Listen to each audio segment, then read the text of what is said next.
দিন যায় কথা থাকে, তাই আমরা এমন কোনো কথা বলবো না কাউকে যে কথা অন্তরে আঘাত হয়ে থাকে। আসসালামু আলাইকুম বন্ধুরা, কেমন আছেন? আশা করছি ভালো আছেন। আমরা আল্লাহর রহমতে ভালো আছি।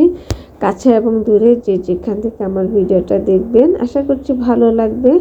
আর ভালো লাগলে আমার ভিডিওটাতে লাইক করবেন, কমেন্ট করবেন, আর বেশি ভালো লাগলে আমার চ্যানেলটাকে সাবস্ক্রাইব করে রাখবেন। এই তো দেখেন, প্রতিদিনের মতো বাংলাদেশি গৃহিণী ব্লগ থেকে আবার নতুন একটা ভিডিও নিয়ে হাজির হয়ে গেলাম। আর এই যে দেখেন একটা কি বলে এটাকে, ফুলের গাছের টব সাজাচ্ছি। আর এটা যে কী গাছ আমি আজও মনে রাখতে পারি না। এটা কিন্তু একদিন এক বন্ধু, ফেসবুক বন্ধুই আমাকে বলেছিল যে এটা গাছের নাম, কিন্তু আমি ভুলে গেছি এখন।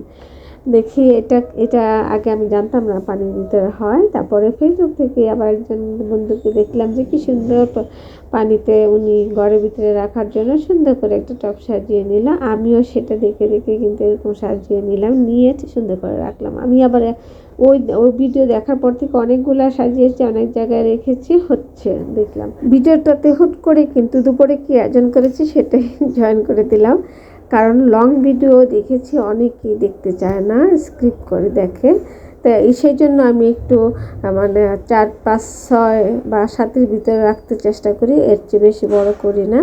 যাই হোক, আর সেদিকে না বাড়ায় আজকে যে রেসিপিটা আমি তৈরি করতেছি সেটাই বলতেছি। যে এই রেসিপিটা হচ্ছে এত মজাদার একটা রেসিপি, যেটা যারা খেয়েছে তারা জানে, আর যারা খায়নি তারা একবার খেলে সেটার প্রেমে অবশ্যই পড়বে, সেটা অবশ্যই তার পড়তে বাধ্য থাকে। তো এখানে এই রেসিপিটাতে তেমন কিছুই লাগে না, শুধু যা মানে মশলার পরিমাণটা একটু বেশি লাগে, পেঁয়াজ তেলের পরিমাণটা একটু বেশি লাগে, এইটুকু আর কিছু না। এই তো দেখেন, বেশি পরিমাণে তেল দিয়ে পেঁয়াজও দিয়ে দিলাম, বেশি পরিমাণে কাঁচামরিচ দিয়ে সুন্দর করে পেঁয়াজটাকে আগে একটু নরম করে নিয়েছে। তারপরে হলুদ, মরিচ, ধনা, জিরা দিয়ে সুন্দর করে কষিয়ে নিয়েছে। মনে হবে যেন একদম মাংসের মশলা কষাচ্ছে, এরকম একটা আসবে, লুক আসবে।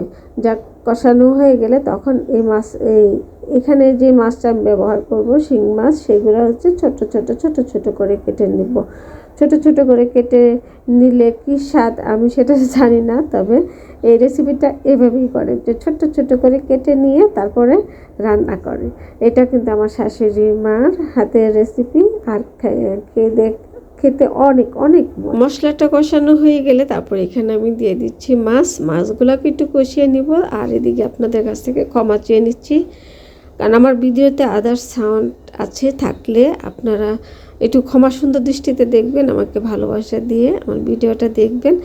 আবার বলছি, যারা একদম নতুন হয়ে জয়েন করেছেন আজকে ভিডিওটা দেখবেন, তাদের যদি বিন্দু পরিমাণে ভালো লাগে তাহলে আমার ভিডিওটাতে লাইক করবেন, কমেন্ট করবেন, আর আমার চ্যানেলটাকে সাবস্ক্রাইব করে আমার সাথী হয়ে পাশেই থাকবেন। এই তো দেখেন, একটু ঝোল দিয়ে দিয়েছিলাম, মাছটা কষানো হয়ে গেলে ঝোল দিয়ে দিয়েছিলাম। ঢাকনা দিয়ে কিছুক্ষণ রান্না করে তারপর ঢাকনাটা উঠিয়ে পরে ঢাকনা ছাড়াই আমি সুন্দর করে কষিয়ে নিয়েছি। দেখেন উপরে তেল বেশি উঠেছে। আর এরকম একটুখানি তরকারি হলেই অনেকগুলা ভাত খাওয়া যাবে, খুবই মজাদার। যারা খেয়েছেন তাদের তো বলার কিছুই না, যারা খাননি তারা একবার হলে খেয়ে দেখবেন, প্রেমে পড়ে যাবেন। আসসালামু আলাইকুম, বাই বাই।